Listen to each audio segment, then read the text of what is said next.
রূপগঞ্জে দিন দিন বেড়ে চলেছে কিশোর গ্যাংয়ের দৌরাত্ম্য। রাজনৈতিক দলের ছত্রছায়া করছে নানা অপকর্ম। সম্প্রতি কিশোর গ্যাংয়ের হামলায় গুরুতর আহত হয়েছেন কলেজ শিক্ষার্থী সাকিব।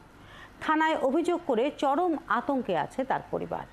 এদিকে ঘটনার 7 দিন পার হলেও গ্রেপ্তার হয়নি অভিযুক্ত কেউ। পুলিশ বলছে অভিযুক্ত যে কোনো দলেরই হোক না কেন ছাড় দেয়া হবে না। রিয়াজ হোসেনের তথ্য ও ছবিতে প্রতিবেদন। রূপগঞ্জের কাঞ্চন সালাউদ্দিন চৌধুরী কলেজের অনার্স 3য় বর্ষের শিক্ষার্থী তামজিদুল ইসলাম সাকিব গত 30 জুন কিশোর গ্যাং সাজু বাহিনীর হামলায় গুরুতর আহত হন তিনি। হাসপাতালে চিকিৎসা শেষে কিছুটা সুস্থ হলেও এখনও ঠিকমতো চলাফেরা করতে পারছেন না। ঘটনার একদিন পর কিশোর গ্যাং সাজু বাহিনীর প্রধান সাজু সহ 10 জনকে আসামি করে রূপগঞ্জ থানায় অভিযোগ দায়ের করেছেন সাকিবের বাবা। আর এরপর থেকেই তাদের বাড়ির আশেপাশে অস্ত্র নিয়ে মহড়া দিচ্ছে অভিযুক্তরা। 20-25 জনের মতো অনেকে দা বটি টেডা এগুলা নিয়ে আমার উপরে হামলা করে। অনেক মানুষ ছিল। বেরিয়ে দেখে আমার ছেলের মাইরা ফালায় রাখছে।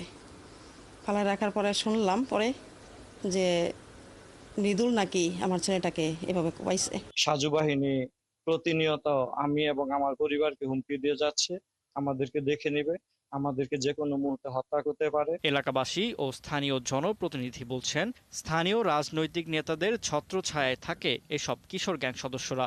আর তাদের প্রতিবাদ করতে গেলেই নির্যাতনের শিকার হতে হয়। এই মাদক গ্রুপে একটা কিশোর গ্যাং তৈরি করছে। এরা দাও বটি নিয়ে সবসময় চলাফেরা করে, মানুষকে ভয়ভীতি প্রদর্শন করে। একটা বাহিনী আছে 20-30 জনের। কোনো সামান্য কোনো বিষয় হইলেই এরা অস্ত্র শস্ত্র নিয়ে মহড়া দেয়। সামান্য কোনো ব্যাপার হইলেই লোকজনরা মারধর করে। এরা মাদক জুয়া পুরোটাই নিয়ন্ত্রণ করে, সবসময় চালায়। এ বিষয়ে পুলিশ বলছে অভিযুক্ত কিশোর গ্যাং সদস্যদের ধরতে অভিযান চলছে। অপরাধী যেই হোক কাউকেই ছাড় দেয়া হবে না। যে অভিযোগের কথাটা বলেছেন কাঞ্চনের বিষয়, সেটা একটা অভিযোগ পেয়েছি এবং অলরেডি আমরা তদন্ত কার্যক্রম শুরু করেছি। এটা অবশ্যই আইনানুগ ব্যবস্থা নেওয়া হবে। কাঞ্চনের সাজু বাহিনী ছাড়াও মুরাপাড়া মামুন ও কৌশিক গ্রুপ, ভুলতার খসরু গ্রুপ, কয়েতপাড়ার শাওন গ্রুপ, গোলাকান্দাইলে ডেঞ্জার গ্রুপ, গিয়ার গ্রুপ সহ পুরো উপজেলা জুড়ে কমপক্ষে 20টির মতো কিশোর গ্যাং রয়েছে।